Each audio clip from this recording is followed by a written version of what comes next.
You've heard me talk about the wonderful Tuner Caddy product. Now introducing the Tuner Caddy Tuner TCT60M. Is a chromatic tuner that transposes for instruments in F, C, B flat, and E flat. Has a 6-foot clip-on microphone so they can tune from their seat, a built-in metronome to keep your tempos honest, and a bright, easy-to-read display so even the trumpet section can't miss it. Pair it with the Tuner Caddy and you have the Tuner Caddy system, a place for everything and everything in its place. Excelsior Music Publishing is proud to sponsor the Growing Band Director podcast with composers who care about the educational needs of your students. Excelsior Music Publishing offers music for concert band and jazz ensemble, as well as method books and solo and ensemble works for all levels and occasions. This includes a wide selection of festive music for fall, holiday, and Christmas concerts.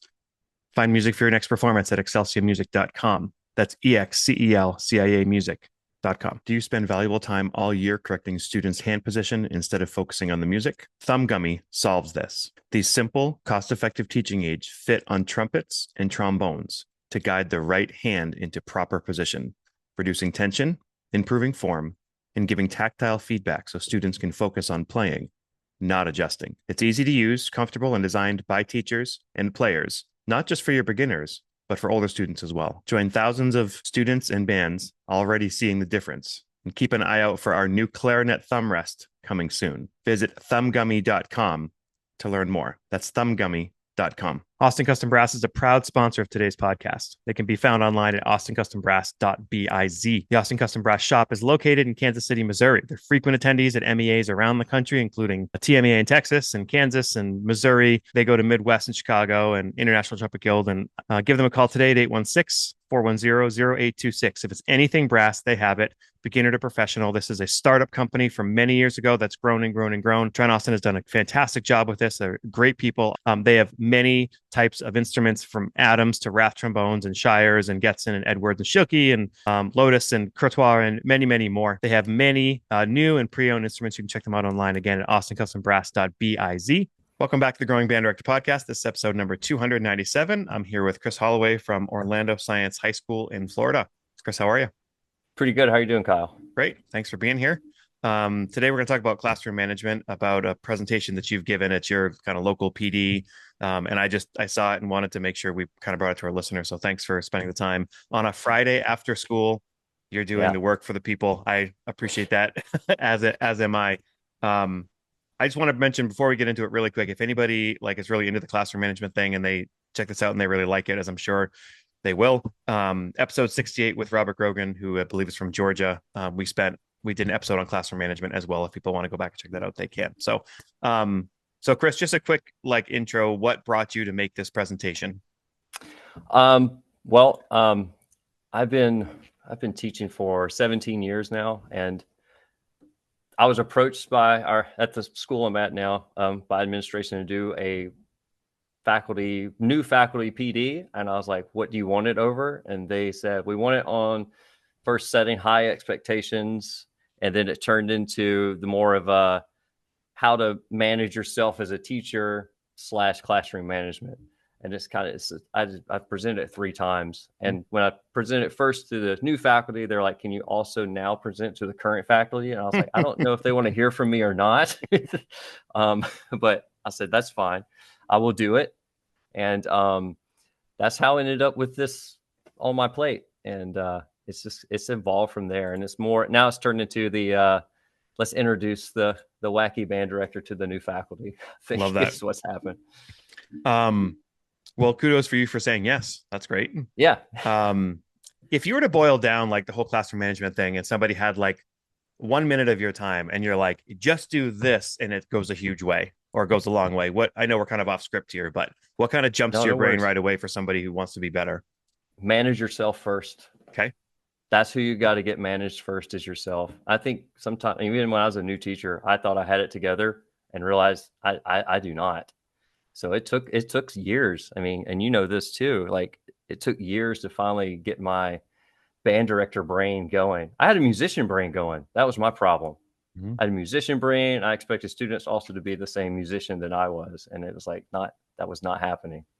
I was like, so it took some years. And finally I was like, you know what? I am the issue in my classroom. It's not the kids. I am the issue. I need to get myself figured out. It's not, I wasn't doing a poor, horrible job. It was Hmm. just, I want to do better. So I got to be better for them. If I want them to be better, I've got to be better. That's, that's it. I mean, that was way more than you asked for, but it's, Well, put in a different way, I heard this so many years ago. I yeah, think in Maine, this goes back to the 80s or the 70s, where they basically said, "What? There's no bad bands, just bad band directors." Right? Like a lot of us right. have Yeah. heard that. Like you're right. If there's something wrong with your program, like culturally and what am I looking for? Like systemically, you Yeah. got to look to yourself first, figure out what you Right. can do. Yep. So that's what it was. And that's kind of what this presentation for our, incoming faculty was about. Because the assistant principal was like, hey, that's some really good advice. I was like, Hmm. I stole most of it. It's okay. As we all do, right? Before Yeah. we get into it, I just wanted to mention, like I put a Facebook post out this morning that says something like, if your pacing in class has to do with what is it? Is a direct correlation with the behavior of your students or something like that. Like Okay. so Yeah. if somebody were to Yeah. ask me that, I'd say your rehearsal pacing, Oh, yeah. has is it a Yeah. huge part of it? So That's a you big one. you can have problems real quick. Okay, so Yeah. let's get into this. What makes a good teacher, setting high expectations, all that. Yeah. So I guess what got this conversation going between you and me is I posted a thing on Facebook about a former teacher of mine who passed away, as suddenly passed away. And it was weird because the day I was doing this, the first slide there was like, what makes a good teacher? And I was like, told everyone to think about those teachers that they had in their past. And the first one that popped in my mind was Coach Walker, from my high school days. And then another professor, Dr. John Blue from University of West Georgia. And I was just, later that afternoon, I got home, settling down with my kids and getting dinner ready. And my mom calls me and she's like, hey, I just want, Coach Walker passed away. And I was like, what are you talking? I was like, literally talking about Coach Walker during a professional development day this morning in front of a bunch of faculty members. She's like, you've got to be kidding me. I was like, no, I'm not. So it's just kind of, weird. Like if you're a spiritual person, how those connections kind of hit you sometimes. It's kind of bizarre. And But that's, so if you were to boil down what you got from Coach Walker, like what yeah, is it Coach that Walker. Coach Walker was the most amazing relationship builder I've ever met in my life. He was he was not my high school band director. He was my high school government teacher and current events. And he made a point every day to check in on us and to make sure we're having a good day. If we're having a bad day, he was like, hey, can I help you out? It was always that relationship with him. And it was, but you knew when you ticked him off. I mean, he also had that part of him too. He was quick to keep us in line, but it's just such a good relationship builder. And, I know you talk about this on the podcast and we talk about a lot as band directors. Like that's the number one thing Mhm. is building relationships with your students, which when I give this to, other faculty members, I was like, you have it harder than I do. I get the students for 4 years. You get them for 2 semesters. I'm very lucky. And I said, and then when I get to go to the middle school and meet the incoming ninth grade and hang out with them for a day, I was like, I have an advantage that I don't know how to teach you how to do that in like that short amount of Mhm. time, because it takes years to develop those relationships. Um, You also get to so bond over yeah, music. yeah, You're and not yeah, bonding over math, and the kids want to be right. there for the most part, They want right? to be So, here. They love playing music. They love playing their instruments. They love one of the guest conductors come in. He's like, "This is what I like about your band. They love making sound." And I was like, "Is that a compliment or not?" He goes, "It's a compliment." He said, "They love making sound. They love it so yeah, much." I was like, "Yeah, they do." that's funny. When I think back to some of my mentors, I think like one of them was a super hard worker, and I always knew that he just worked his butt off in order to be able to help us. And another one, it was like just really good at conducting a band and rehearsing a band, Mm-hmm. and I was like, okay, I'm Yeah. going to learn that. And the more I think about it, I think Dr. Tim a long time ago said, if people will follow you if you bring a benefit to their life, Yeah. Right. right? So the Yeah. relationship part is Yeah. obviously part of that. Yeah. That's the biggest one. And he was just overall. I mean, not just him, but other teachers as well I've had in my past is the relationship building, the expectation to be your best at all times. Not like be the best, just be your best at all times, and the ones that really that drug it out of me were just really the ones that stick out in my head. And that's something I try to do now, like as a teacher. It's just always pushing them to be their best, Mm-hmm. not the best that I have for them in my head, whatever their best is. I actually told my 11th, 12th grade, no, my 9th grade today, I was like, if your best is absolutely horrible, I will take it right now. I mean, if that's all you can give me today, I'm going to take it. Like, that's what I want from you. Just do your best. And if your best is horrible, just long as you're bringing your best, that's all I want. So when you ask here whose job is it to set high expectations, is that like a softball question? That's Or a is there softball question. it's Yeah, basically that's a like it's softball the question. teachers, the band director's job to set Yeah, that. Now because this presentation, when you get a group of kids who actually do it too, then you're super yeah. lucky, like at that point. But Oh yeah. yeah, that's the trick, and that's what we get to do as band directors. I think we get to teach our kids how to do that themselves, Mhm. and that's when magic starts happening. You know, that's when a program starts. It starts surviving and thriving on its own without a director. It's wonderful when I have to go off with a jazz band to whatever performance or whatever, and I come back and the symphonic band's having a rehearsal without me. Because us the students up there and they're like, this is just how we do things. And the sub's sitting at my desk going, I I don't have to do anything. It's just the kids are running class. I was like, I know it's magic, isn't it? So yeah, that's just a softball question there. Because when I do these presentations, I kind of leave it open for open conversations. I don't just present to them. So when you talk about habits, we should do Uh-huh. this. We should do the Dr. Tim hand The class thing. Dr. I've Tim, seen yeah. this too, but Right. people who haven't, go ahead and do it with us. All right. So you put your hands out like this, right? And If on you're the count of driving, three, if use you're your driving, knee. don't do this. Yeah. Yeah. So you put your hands out away from each other and you count to three and then you clasp them together. So 1, 2, 3, you clasp your hands and you pay attention to which thumb is on top. Right. He goes through a whole thing. I don't want to steal from Dr. Tim, but I did. But if you got your left hand over the top or right hand over the top, they mean certain things. If you do this, got the thumbs together. I actually had a student do that. I was blown away this year. And then what you do is you undo your hands again, and you, on the count of three, this time you're going to swap hands, right? So if your right hand was on top, put your left hand on top, vice versa. So 1, 2, 3, you put them together opposite. And a lot of kids, when they do it, can't do it. They can't accomplish that goal. They struggle with it. And I'm like, okay, now to go back to, let's call it home position. And they do it. And we do it several times. I said, and what's that called, guys, when your hands do that? And they're like, oh, that's a habit. I was like, yeah. And it's weird when you go the opposite way. So we go through that whole thing with the kids. And I did that with the teachers, our new teachers. And they were like, where's this guy going with this? I was like, it's habits we get into, and it's habits that sometimes hold us back, and I'm bad about it too. I mean, I'm a hypocrite when it comes to talking about bad habits. So what's one of your bad habits at school? Talking too much. That is one of my bad habits. I like their story that you share in that podcast. You got the percussionist with the stick in the air.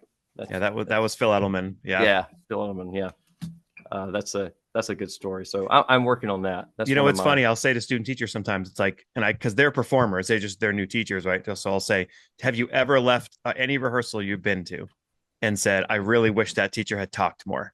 Like, has that ever happened?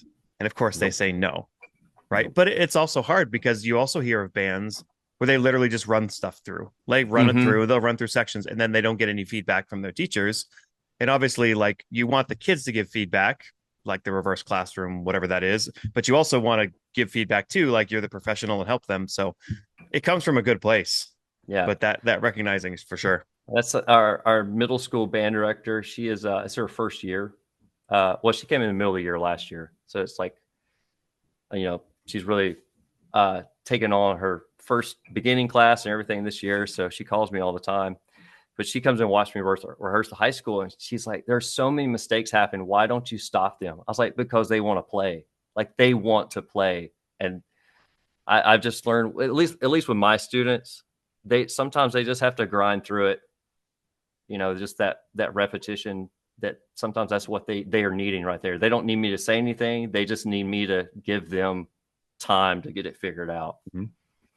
Like And I then know when the with enough reps that are poor or whatever, then you go, okay, at some point we actually have yes, to get this. yeah, because we have this thing. It's like first time's mistake, second time, okay, you may still had the same mistake.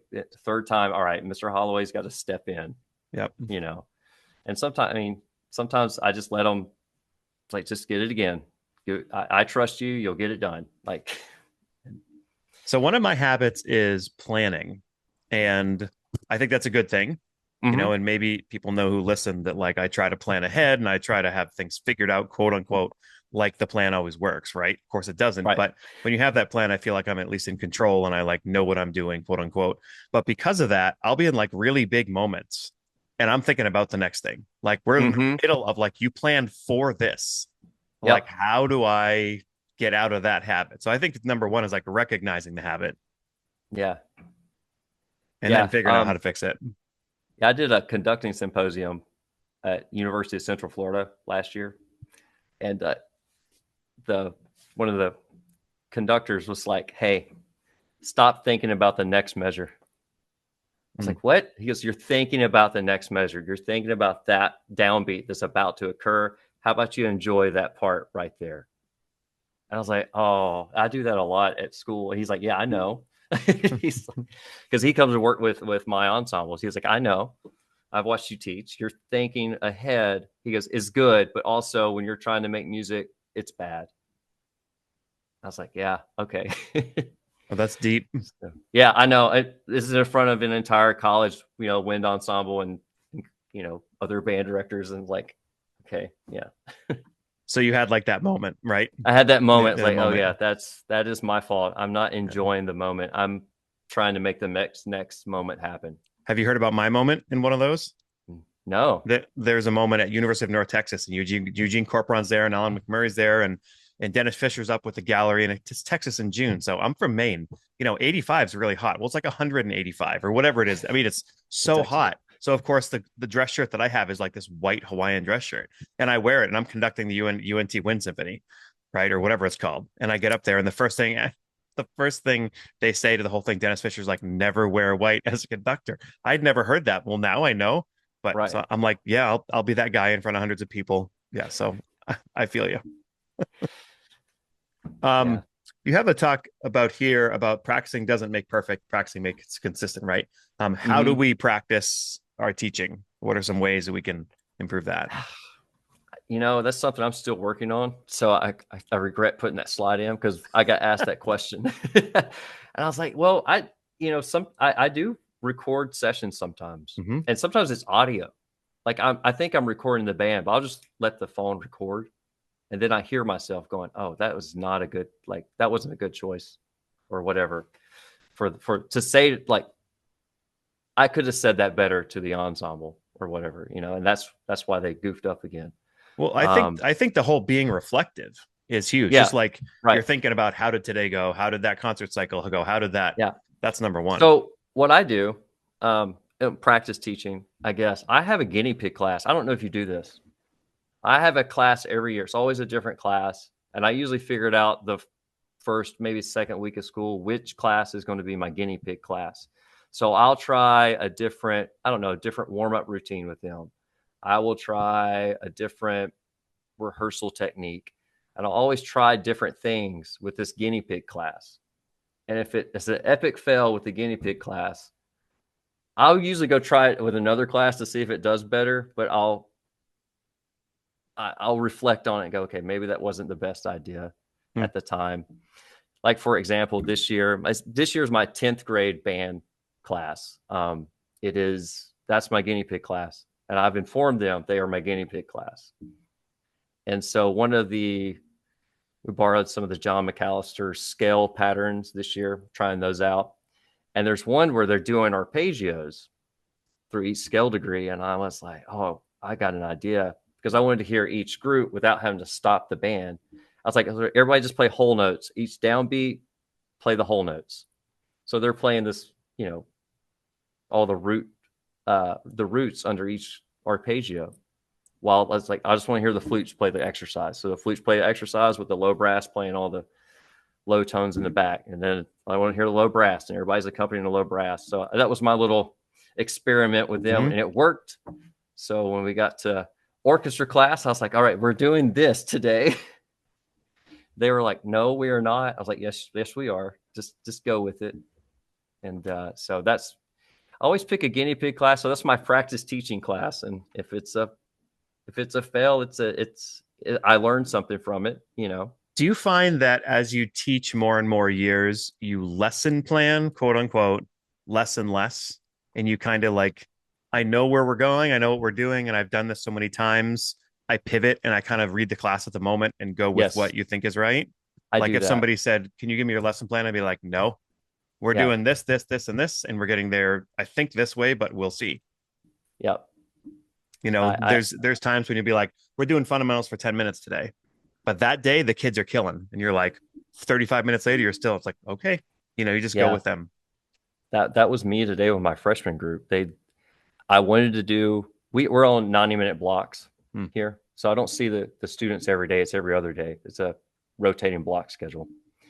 And I they were kind of behind the other classes, and I wanted to spend like 30-40 minutes on fundamentals. And I was like, guys, do you just want to get to the music today? And they said yes. I said, okay, we're going to warm up for 10 minutes. After that, we were going straight into the music. I said, but you have to promise me that you're going to take your warm up stuff and apply it to your music, because for some reason, I don't know if you experienced this with ninth grade, they still struggle with, like, we did all these fundamentals and you've played every note on that page for the past 10-20 minutes. But when you hand them a new piece of music, they're like, they forget everything happened. Right. So 12th grade does the same thing though. Yeah. So, um, Yeah. So what I love the whole reading your students, yeah. like first year, second year, third year, maybe, or maybe people are, if they're advanced in this way, they can do it. But you start teaching and you're like, okay, well, this is where I am in the lesson. We're going to keep going. Well, kids could be nodding off or whatever. And you're just, nope, Mm-hmm. this is what's next. But the more experienced teachers, you're like, you just keep reading the kids and seeing Yep. what you can get away with. And I do that with my top jazz ensemble a lot, because they're warming up before rehearsal, and I'm kind of listening to what they're practicing. And one day I forgot what they were practicing. And I was like, and I had the agenda on the board, and I looked at them. I said, "You guys really want to play that tune today, don't you?" And they're like, "Yes." Can we actually rehearse that tune over your agenda? I was like, "Yeah, we can." And it was a great rehearsal. Yeah. We still got to my agenda. We did. We still got to the tunes. Oh, I know what it was. It's an arrangement of "Lady Is a Tramp" um, by Richard Rodgers, and like the saxophones they were laying into it, and I went, okay, I think that's what they want to do today, Yeah. even though I Well, had the vocal charts on the list. well, you can ride that, Oh and yeah, obviously there it's your agenda, even if they think it's theirs, because like you yeah. chose the tune. There, that's I made it. I empowered them. Right, there's a buzzword. right, right. I empowered them at that moment, and they thought they got to take over for the day. But honestly, we need to rehearse that one too. So Yeah. I love it it. all worked out. Win-win. Yeah. Yeah, and when your kids are on it and you're just there for the ride, like that's just Oh it's yeah. it's awesome when it's there. When it's Yeah. not, it's not so fun. So you Yeah. have a quote here coming up that honestly, when I mean, I'm really big into John Wooden. I feel like I've read a lot of his Uh-huh. books, and if any of people don't like to read, these are super easy reads. And there's a book just called Wooden, which I don't think this is from, but that's a super easy read. It's like less than 100 pages. That's That where this is. is No, it. this is not. No, this is not. This is from. Oh, what's his other? I can't One of the remember. other ones. You One of have the it other in here ones. somewhere. But I wanted to read this quote because this literally empowered me when I was like a first year teacher. And if there's one quote that like talks about how I am as a teacher and why I work hard, Mhm. this is the quote. So I'm glad you have it if you don't mind me reading it. Oh, So go ahead. John Wooden says, you can never make up for a lost day. Don't think you can make up for it by working twice as hard tomorrow. If you have it within your power to work twice as hard, why aren't you doing it now? And that really empowered me to think, am I maximizing today the best that I can? And if Yep. you stack those good days, the good things happen. Right. And that's kind of the mantra of our band program now. It's like we jokingly say the band grind never stops. That's what we say all the time. And it's turned into, well, we don't get a day off. That's what it is. Because when I started at the school, I think it was common for the kids to kind of get a day off sometimes. Hmm. I was like, no, we're not taking a day off. Sorry, guys. Unless there's testing in the room next door, uh, we're not taking a day off. And when you talk about this and there's math teachers and English teachers in the room, like how do they respond to this? They just kind of stare at me like, what are you talking about? I said, we're always on in the band room. Like we're always doing something. Even like when it's the days where if there's a testing day, we're literally told we cannot play band, no band happening. Like we're listening to a recording. They're Because doing, you're in an old office building, if people don't know. yeah, So yeah, the oh yeah. Where I'm in acoustics, an yeah. old office building, so like you can hear the band through the entire building. Sometimes when I have the drum line outside, everyone's like, "What is happening outside?" I'm like, "It's fine, it's fine. We're having fun." Uh, so they they'll so the administrators say, "Please don't play today. Please don't play." It's like, okay, so but we'll listen to recordings. They fill out. In Florida, we have MPA, music performance assessment. They fill out the judges form. So I'll just find random videos and just we'll do it. And I don't actually show the kids the videos. I only play the music, so they don't see the performance. Mm-hmm. Just to kind of keep. So I don't want them. Kids will be kids, even though I do not promote making fun of each other. Number one in the classroom, and then number two, we don't make fun of other programs either. We try to learn from other programs. That's another mantra in our program. Is And so I just play the recording. I was like, you have to write down constructive feedback. Like you can't say, oh, well, trumpets played wrong note. We'll be more particular, about it. And it's music they're working on. Yep. It's That's right. always music they're working on. So they know it. And they'll go, oh, I do the same thing here. So It's funny. So what you're right. When we're always on, people who are not band directors don't understand that. But like every single moment you're on, even if the kids aren't there, you feel like you're on because you got to do this and that and until they come in again. And so that's why it's okay, everybody, that when you go home, you're exhausted.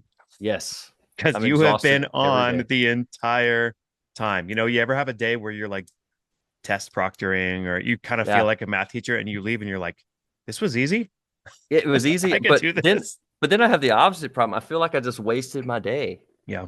I'm like, oh my gosh. Like when I have to proctor AP exams, I'm like, I've just wasted 3 hours of my life where I could have been doing band director things or anything, But yeah, so when I'm in a room of teachers and I'm like, do not waste a day in your classroom, especially on our rotating block schedule, because you may not see those students for 3 or 4 days.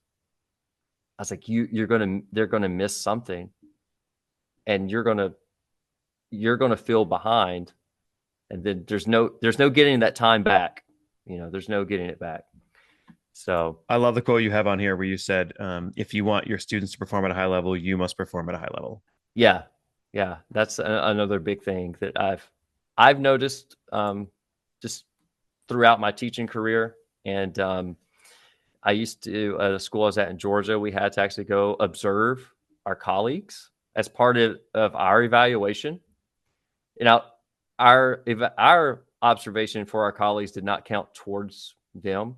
Like it didn't count against them or for them. It was just part of ours. So if we didn't complete it, it counted against part us. of your reflection of teaching. Yeah, it's part of reflection. But going to go watch other people, and we had to go outside of our subject, because it didn't make any sense. I was teaching middle school band. If I went to watch the high school band director, we watched each other all the time already because we were always working with each other. But like I would go watch the English teacher and math teacher.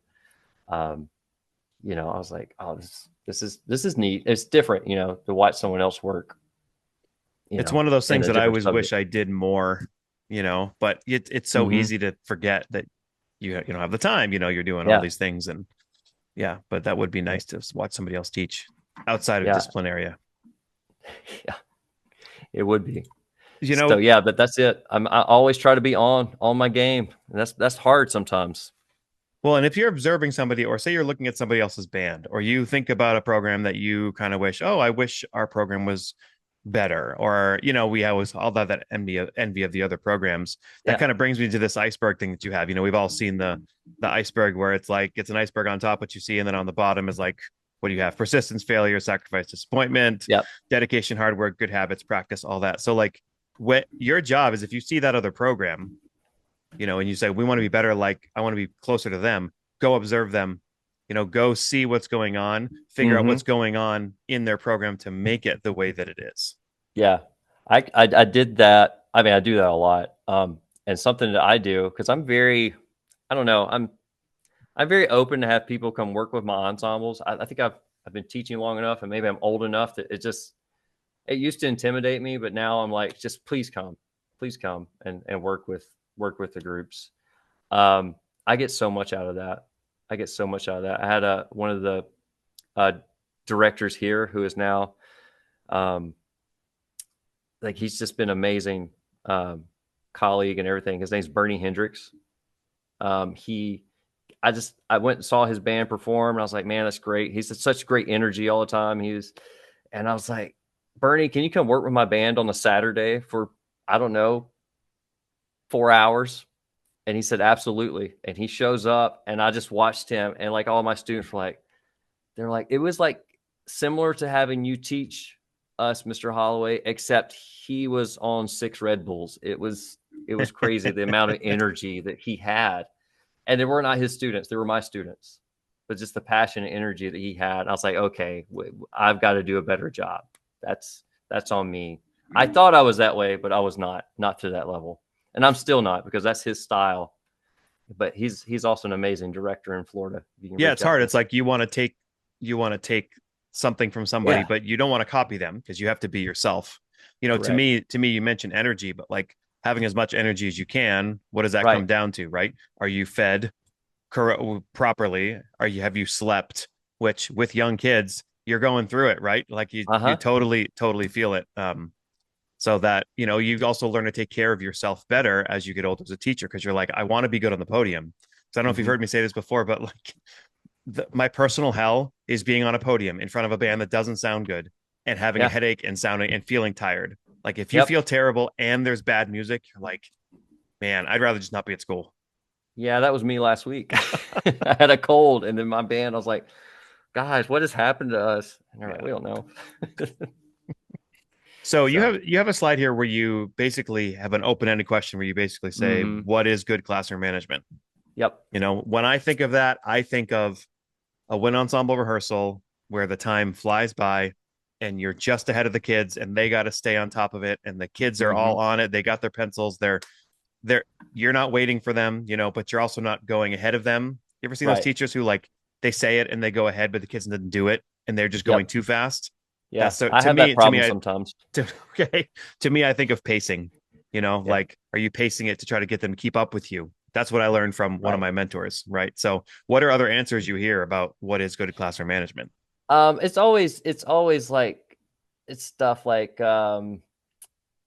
reinforcing classroom rules, having a good environment, um, being having activities for the students, always doing things. That's kind of the way they did it. What's funny is the last time I did this one, because the next slide is where I use Chat GPT to answer the question. Most of the teachers Chat GPT'd it. It was really funny. They had almost the exact same answers as Chat GPT. I said, "Oh, everyone else read Harry Wong's book too, so that's good."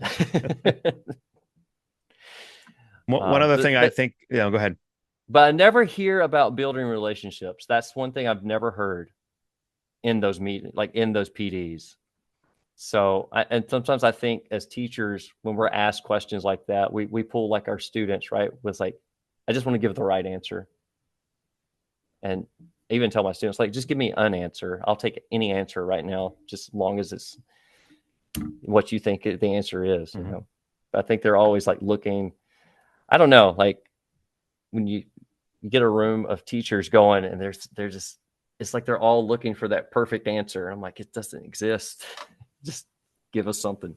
And a way to build that relationship. A simple way is like Yeah. greet them at the door with their own Yep. personalized high five or Yep. whatever that is. Mm-hmm. Um, I wrote here something, I forget who, this might have been Robert Grogan who said this. Everything that happens in your room, you are giving permission for. Right. And sometimes that hits hard. You're like, oh, that Mm-hmm. area is a mess because I'm okay with it being, you know what I mean? So it's like it goes back Yeah. to you are the Yeah. problem and you can be the change. Yep. That again, those habits. I'm still working on some of those. Yep. So you have another quote here from John Wooden that says, "Young people need models, not critics." And it just reminded me of one of his quotes that I've heard, and I just wanted to read it to people. No written word nor spoken plea can teach our youth what they should be, nor all the books on all the shelves. It's what the teachers are themselves. So you Yeah, just it's a find really that good one. that being a role model and not a critic is really important. Oh yeah, that's been the most important thing for me because you know back where we were kind of talking earlier about what happens in your band room is a reflection of the band director and what you allow happens because you're allowing it to happen. And but I always tell my students, I was like, the same Mr. Holloway you see in the room is the one you're going to meet at the grocery store later. Like it's going to be the same person. Like I am the same person in my classroom that I am outside the classroom. I said the only difference is that I'm not wearing a collared shirt and my ID badge. Hmm. I might be wearing a baseball cap and flip flops, walking around, with the grocery store with my kids. But it's going to be the same. It's going to be the same expectations I have for myself at work. It's the same I have in my life, honestly. So thinking about, like when you walk down the hallway and you pick up that piece of trash and nobody's Yeah. looking, well, there's a good chance there's a kid there, Yep. and that do as I say, do as I do, not as I say Right. kind of thing. That's like I think about marching band when we're moving props or we're building stuff, like I'm there doing it. Now, Mm-hmm. if I'm lucky enough and other people have taken it, that's great. But I want my Yep. band to see me working as hard as them physically. So then I can ask them to do it and they don't complain. I knew a Right. teacher once who would teach marching band, and she would literally sit in a camp chair on the 50-yard line in front of the drum major, and she would just sit there and bark at the kids. Oh And I was wow. like, "You're not even going to get out here." And like, so anyway, that thought of Yeah. that role model is really important. Oh yeah. Well, that's the thing. It's like even when I'm teaching, like for the past couple of years, because my band room's so small, I wasn't able to leave the podium very much during some classes because I just physically could not get around the room. And this year, with our schedule, the administration allowed me to have a percussion class. So I've now just have winds and brass, and I can zip around the room Mm. now. And like the students are like, this is not good. This is not good for us because now he's all over the place and we don't know which angle he's coming from.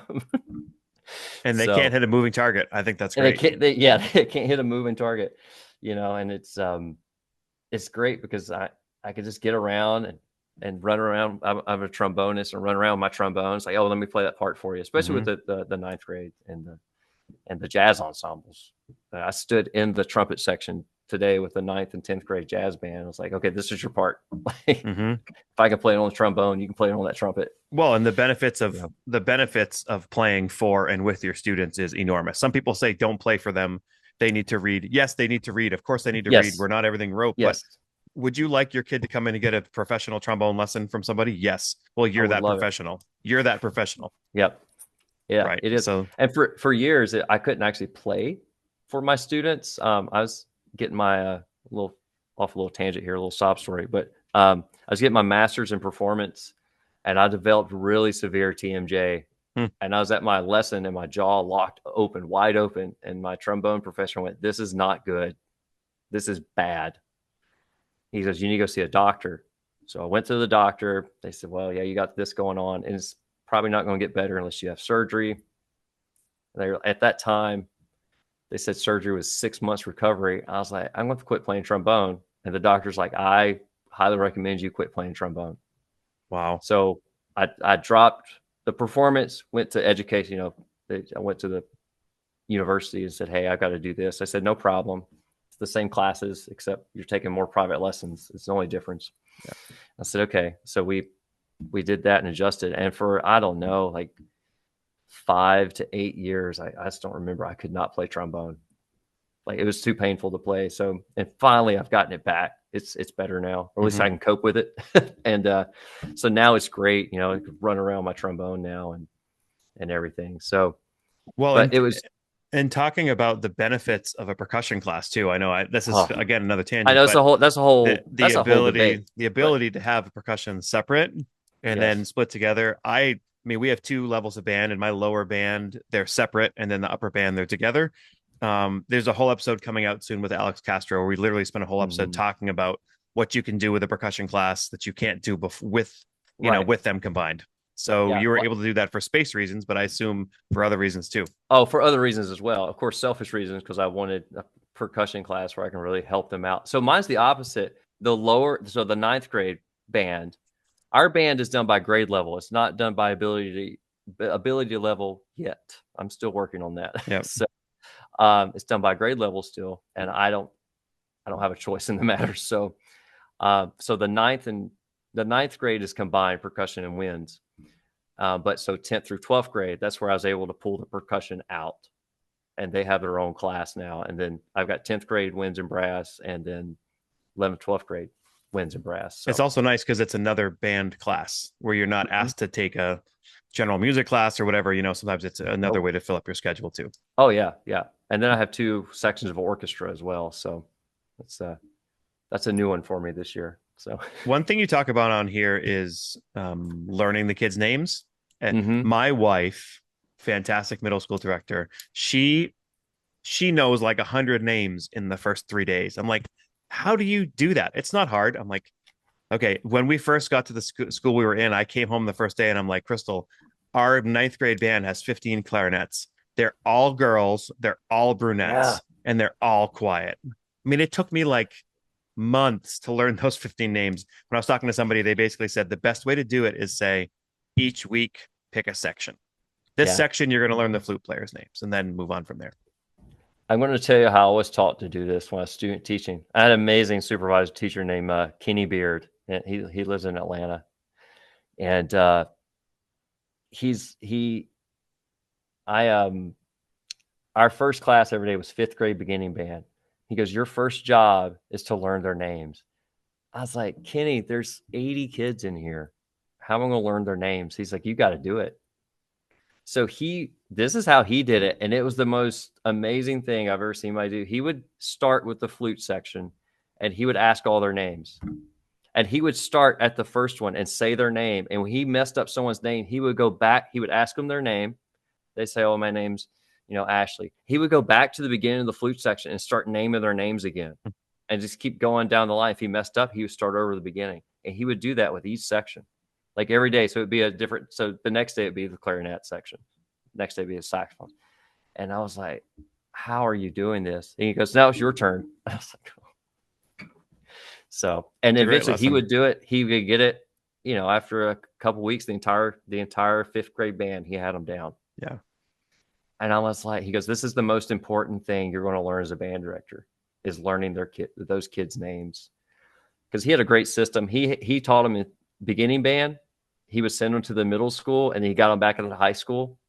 And they would do the name game. Their first day of band, ninth grade band, he would walk in. It's like, raise your hand if you started fifth grade at Fayette County Intermediate School. And they raise their hand. He would start just naming their names. I was like, that's amazing. He's just amazing. Hmm. And I think one thing that's good too is when you're new with a kid and you don't remember their name, don't fake it. Say, Oh, yeah. I'm really sorry. I just don't remember your name. Can you remind me again? And then Yep. also use their name as much as possible, just because it Mm-hmm. makes them realize that you do know it and it helps you remember it too. Yep.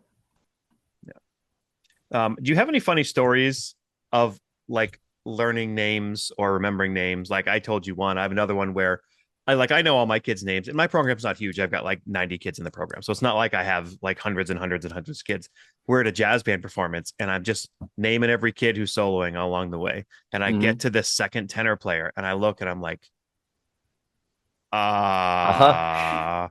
And I'm on the microphone in the suit, and the parents are there, and I'm like, and she was one of four kids of that. And I finally remembered the Oh, last yeah. name, so I said the older sister's name, and they're like, Oh, no. And I said, I literally went through all four, and afterwards, I was just so mortified to her, and I told her that, and I said, I'm so sorry, but from that day in 2015, every time I have to say a name on paper, I write it down. write it So down. I'm Yeah. looking at it.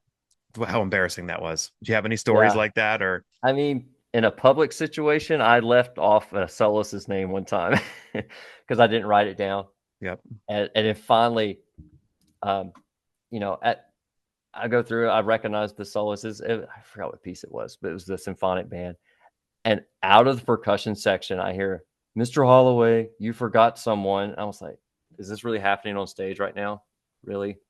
And they're like, you would do this to us. You forgot, so and so's name. I was like, oh no. In front of all the parents, Mm-hmm. everything. And I was called out by our percussionists, but they weren't doing it ill spiritedly. They were like, hey, don't forget her name. Don't forget to say her name. Well, that's But a sign of good culture.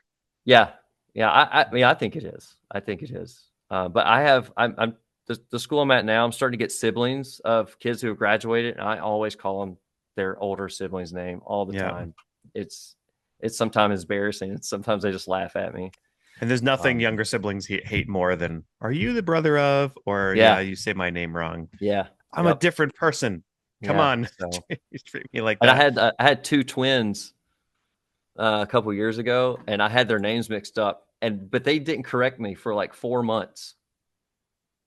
And then finally, one of the students said, "Hey, you have their names backwards." And I went, "No." And they're like, and they just start laughing. And they're like, "Yeah, we've been gaslighting you for 4 months." I was like, "Thanks, guys.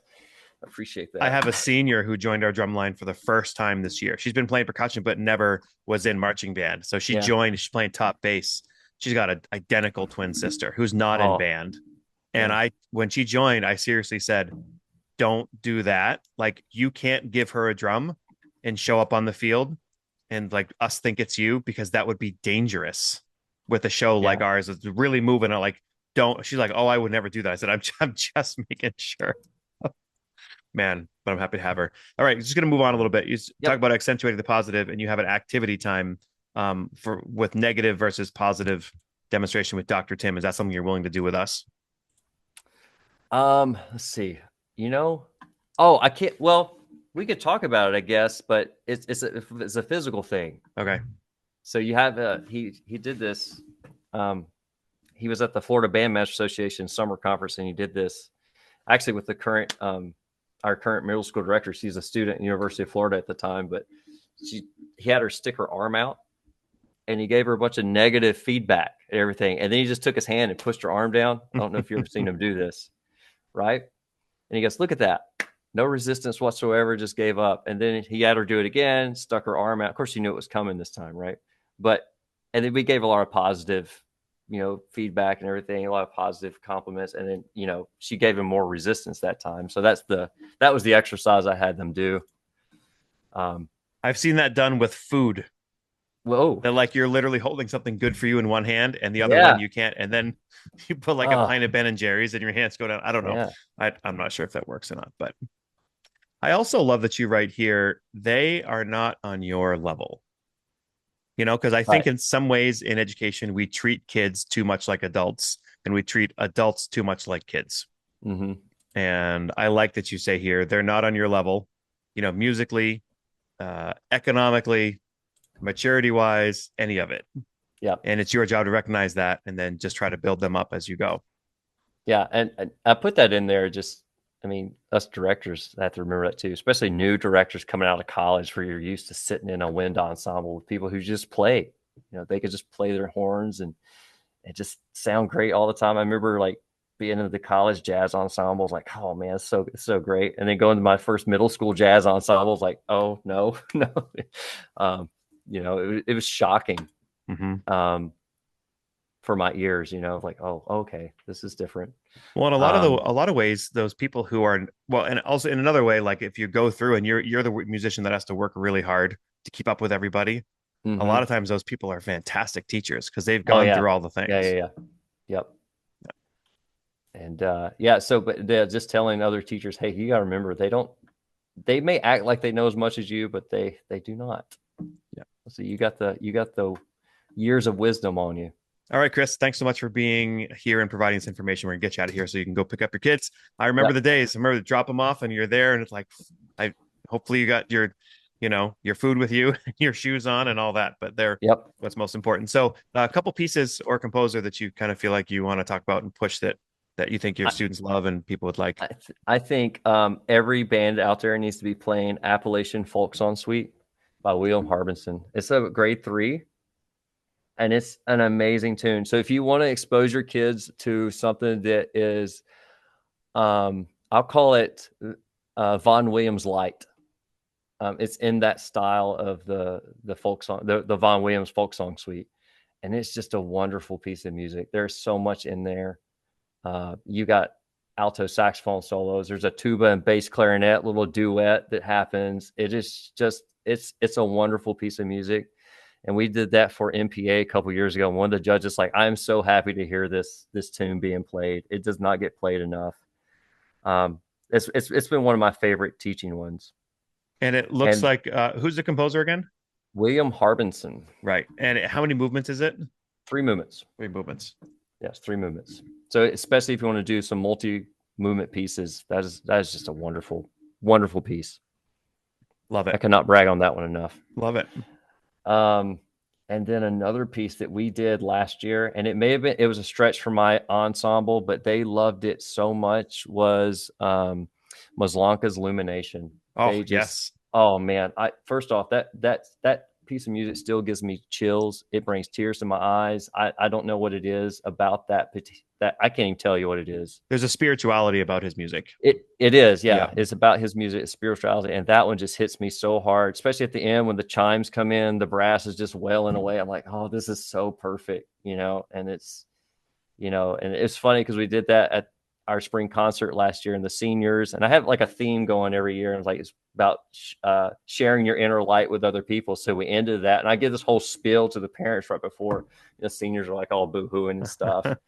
And it gets to the woodwind choir part in the middle. Mm-hmm. And I look at my first chair clarinet player, and she's like, she just loses it. Because that if you're not familiar with that piece, man, you've got to listen to it. And that woodwind choir in the middle is, it's so beautiful. It's gorgeous. Well, you provided great opportunities here. So let's, as we close, we'll put in recordings of both of those pieces. We'll do the full recording. Yep. So 3 movements of the Appalachian folk suite, folk song suite. And then we'll put in Illumination as well. So people can just check it out on the way. So Chris, thanks so much for your time. Thank you so much for inviting me. And it's just been great, man. Go get those kiddos. They need to see I will.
We sincerely appreciate you taking your valuable time and listening to the Growing Band Director podcast. Your students are very lucky to have a band director like you. If you have any suggestions for episode topics or think you have an area of expertise to share on a show with us, please reach out. If you enjoyed this episode, don't forget to subscribe. And if you want to help spread the word, please give us a 5-star review and tell your band director friends to subscribe as well. We're available on Apple Podcasts, Spotify, our YouTube channel, and wherever you listen to podcasts. Thanks for listening to The Growing Band Director. See you next week.